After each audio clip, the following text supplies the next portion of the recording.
भी इष्ट देवों को प्रणाम करते हुए मैं आज ये कहानी शुरू करने जा रही हूँ। सभी पितृ देवताओं का आशीर्वाद चाहती हूँ, सभी इष्ट देवों का आशीर्वाद। चिलमिलाती धूप थी, बाहर धूप का घोर अत्याचार था। बाहर धूप में निकलो तो जैसे मुंडली ताप जाती थी, कपाल पीड़ा हो जाती थी।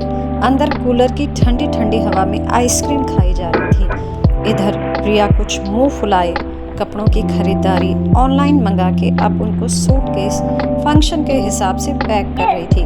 बस इस बात से थोड़ी सी तसल्ली थी कि पति के ऑफिस और बच्चों के स्कूल से थोड़ा सा निजात मिलेगा और नए नए कपड़े पहनने का एक्साइटमेंट भी होगा।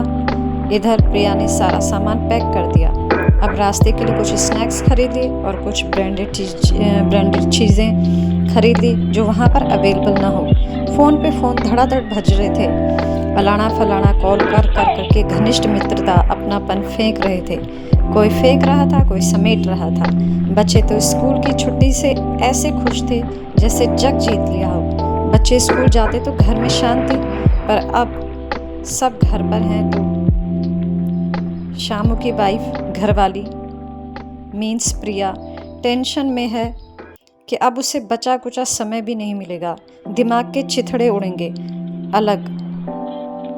खैर, ये तो मॉडर्न वुमेन के राइट्स हैं कि उसे भी मेंटल पीस चाहिए, वरना डिप्रेशन के शिकार होती हैं। पहले की लेडीज़ को शिकायत करना भी गवारा न था। क्या करें, जादू की छड़ी तो नहीं है कि लाइफ में सब कुछ इजी गोइंग हो। खैर, प्रिया खुश थी गांव जाने के लिए।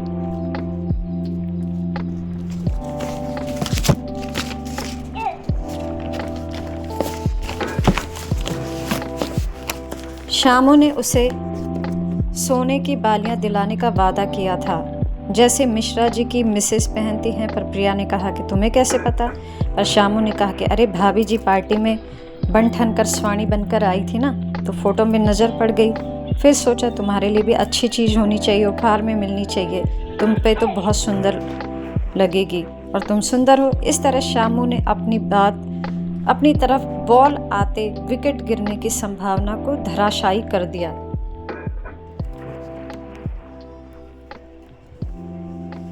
घर जाने के लिए देहरादून से रिस्पन्ना से कालू टाटा सुमो सर्विस वाले तैनात थे। सीट की बुकिंग हुई, रात को गाड़ी चली। रात्रि के 2 या 3 बजे अंधेरे में शहर क्रॉस कर पहाड़ी नजर आने लगी।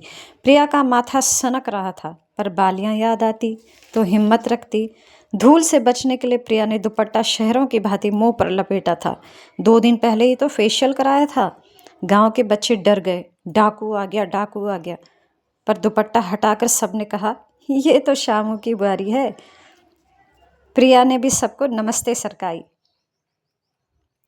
और बेमन से पैर छुए। प्रिया को झुर्रियाट हो रही थी, बोले तो टेंशन। प्रिया ने चुपके से चिप्स के पैकेट खाए, थोड़ा आराम किया। अब सासू जी ने घर बार लगा कर रखा था। घर की दालें, झंगोरा, भुजी, अपने नाती नतिनों के लिए, अपने खेत की सौगात।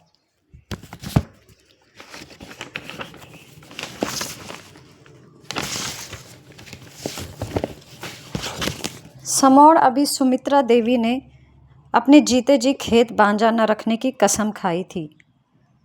सुमित्रा देवी ने इन घरेलू चीज़ों के रूप में समौड़ जिंदा रखी थी और बांझा खेतों को बांझा न रखने की कसम खाई थी।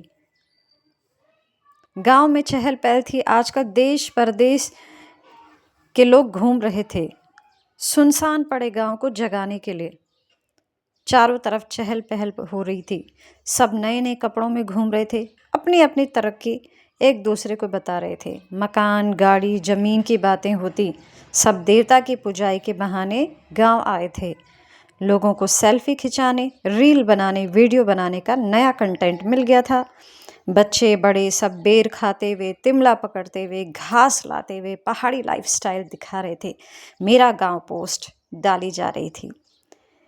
अपनी मातृभूमि से आस्था न जाने कितनी थी, पर मोबाइल को आजकल उंगली चलाने के लिए टॉनिक मिल गया था।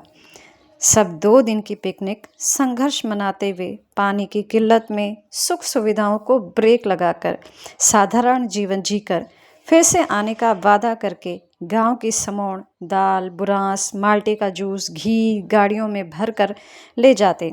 फिर से जून में अगले बरस ऐसी पिकनिक मनाने की परंपरा बचाने का वादा करती। फिर से देवता पुजाई के बहाने गांव को बचाने का अभियान शुरू करती। धन्यवाद।